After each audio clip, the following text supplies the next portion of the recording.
দেখো এটা একটা পাবলিক প্লেস, আর আমি চাই না যে আমাদের বাড়ি সম্পর্কিত কোনো আলোচনা তুমি এখানে নামিয়ে নিয়ে এসো। থামো দোলন, প্লিজ বাড়ি দেখিও না।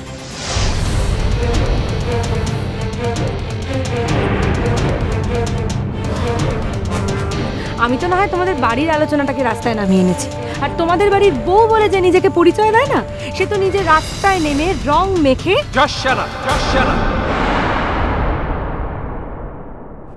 Just shut up, Mem Sahib. Now you are crossing your limit.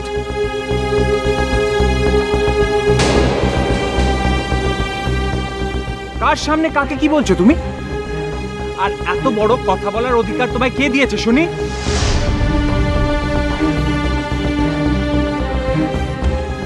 ও বড় বৌমা, ও বড় বৌমা, ঝগড়াঝাটি শুরু হয়ে গেছে গো। থামাও থামাও থামাও বলছি, থামাও।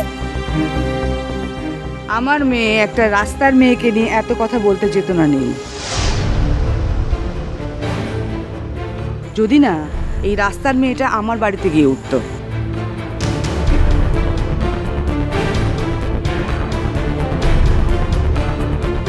ওর দরকারটা কি? পথে ঘাটে তো কত প্রফেশনাল মেয়ে ঘুরে বেড়াচ্ছে, হঠাৎ ওকে বলতে যাবে কেন?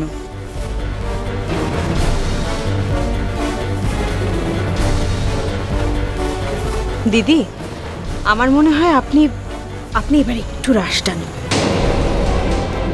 দেখুন, আমাদের বাড়ির সকলে, সব মানুষজন আপনার মতো তো সেলিব্রিটি নই, কেউ নই। আপনাদের মতো শিক্ষা দীক্ষা সেটাও আমাদের নেই। ভাগ্যিস নেই, থাকলে হয়তো আপনার এবং আপনার মেয়ের মতো কদর্য ভাষাতেই আমাদের সকলকেও কথা বলতে হতো।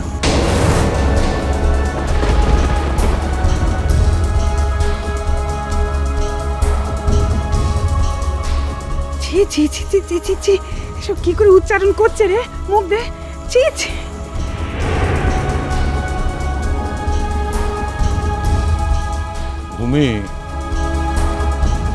তুমি রাস্তার মেয়ে না হয়ে অবিকল রাস্তার মেয়ের মতো কি করে কথা বলতে শিখলে, আমি তো অবাক হয়ে যাচ্ছি।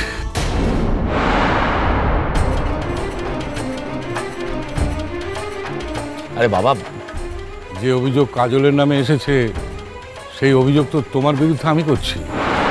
এবার তুমি কি করে প্রতিরোধ করবে বলো তো? দাদু ভাই, কি বলছো তুমি?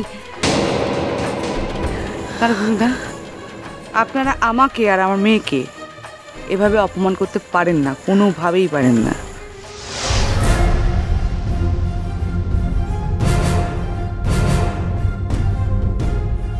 ম্যাডাম, আমি আমার বাড়ির বউকে তিরস্কার করছি, আপনার সম্বন্ধে কোনো মাথা ব্যথা নেই আমার। ও বাবা বাবা, ওদেরকে তাড়িয়ে দাও না গো, তখন থেকে ইটুলির মধ্যে আমাদের সঙ্গে সেটে আছে, আমাদের একটু একাও থাকতে দিচ্ছে না। নির্লজ্জ বেহায়া হদ্দ কোথাকার, দূর এখান থেকে। বাড়ি কি হচ্ছেটা কি? কেন তুমি কথা বলছো বলো তো? একটু চুপ করে থাকতে পারছো না? প্লিজ তুমি চুপ করো। আমি আপনাকে রিকোয়েস্ট করছি, প্লিজ আপনি রাগ করবেন না, আপনি কিছু মনে করবেন না। আসলে আমরা নিজেরাই ওর কথায় কেউ। এনাফ ভূমি, আমি যাচ্ছি।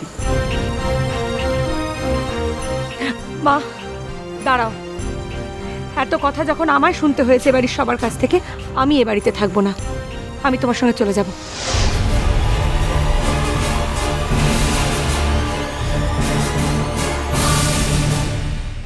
ভূমি, আমি আবারও বলছি,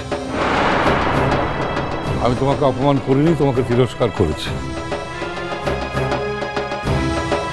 কারণ তোমাকে আমাদের মতো গড়ে পিটে না নিলে আমাদেরই অসুবিধা হবে। মা চলো। না ভূমি, ভূমি, আমি তোমাকে এইভাবে চলে যেতে দেব না ভূমি। হ্যাঁ গো, দেখো না ম্যাডামের গাড়িটা কোথায়, উনি তো একাই চলে যাচ্ছে। দেখছি দেখছি। আমি তোমাদের বাড়িতে চিরকাল থাকার কথা বলিনি, তোমরা কিন্তু আমাকে ভুল বুঝছো। Shut up! তোমার মুখ থেকে একটা কথা আমি শুনতে চাই না, ইডিয়েট।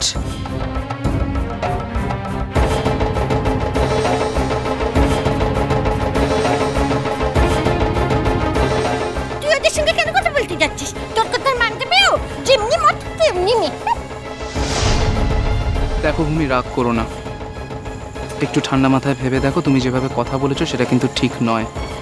আমাদের বাড়িতে এই ধরনের কথা কেউ বলে বা শুনে অভ্যস্ত নয় ভূমি।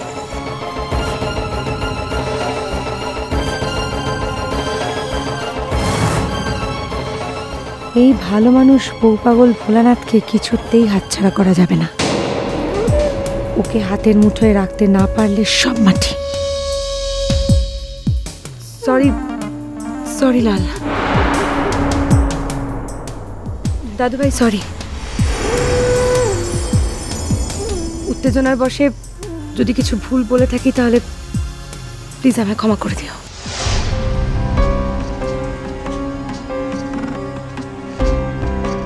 চলুন প্লিজ, আমি আপনাকে গাড়িতে তুলে দিয়ে আসছি, প্লিজ চলুন। না থ্যাঙ্কস, তার কোনো দরকার হবে না। ভূমি, তাহলে তুমি যাচ্ছ না তো? মা, আমি না হয় কাল বা পরশু। বেশ, ওকে। ম্যাডাম শুনুন প্লিজ, রাগ করবেন না ম্যাডাম, আমি দিয়ে আসছি আপনাকে। বেশ হয়েছে, চলে গেছে বাবা, খুব ভালো হয়েছে। যেমনি মা আল্লাদি আর তেমনি তার মেয়ে আল্লাদির বেটি।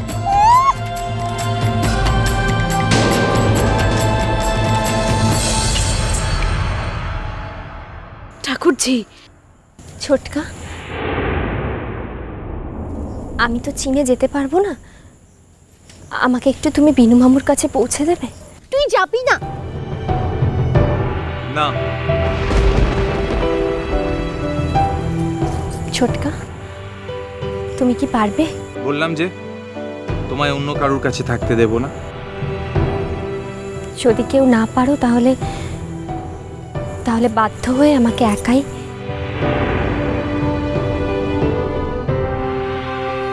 ওকে কথা কাজল, দাদুভাই নিজে বলছে আমাদের বাড়ি যেতে তোমাকে, আর তুমি ওর কাছে শুনছো না কো? বিনু মামু রাগ করবে ঠাম্মা। বিপদের দিনে আমাকে যে আশ্রয় দিয়েছে, আমি তাকে কিছুতেই ছোট করতে পারবো না।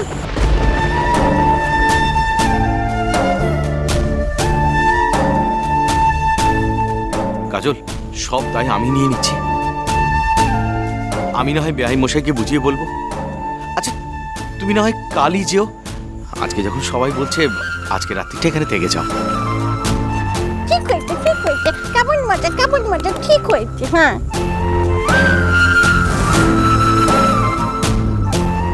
দেখুন আজকে এমন একটা শুভ দিন, এমন একটা আনন্দের দিন, একটা সাফল্যের দিন, কিন্তু কতগুলো ছোট কথার মধ্যে মানে সেই ভিড়ে হারিয়ে যাচ্ছিল, আমি আসল কথাটাই বলতে পারছিলাম না।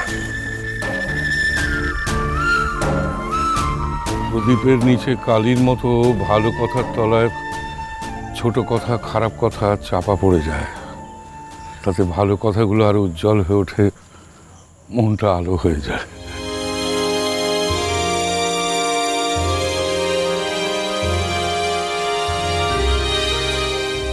বলো বাবা, বলো, তোমার ভালো কথা, আসল কথাটা বলো। সমস্যাই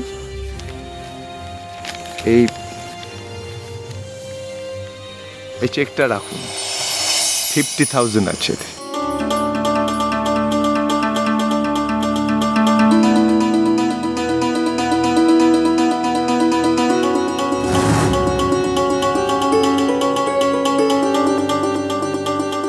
চেক? কিসের চেক? কিসের চেক বলতো? আমি ঠিক বুঝতে পারছি না। মনে হয় রাঙাপিসির গানের জন্য। এতগুলো টাকা রাঙাপিসির গানের জন্য হবে নাকি? তুমি আমার কথা মিলিয়ে নিও। বাড়ির প্রথম রোজগার।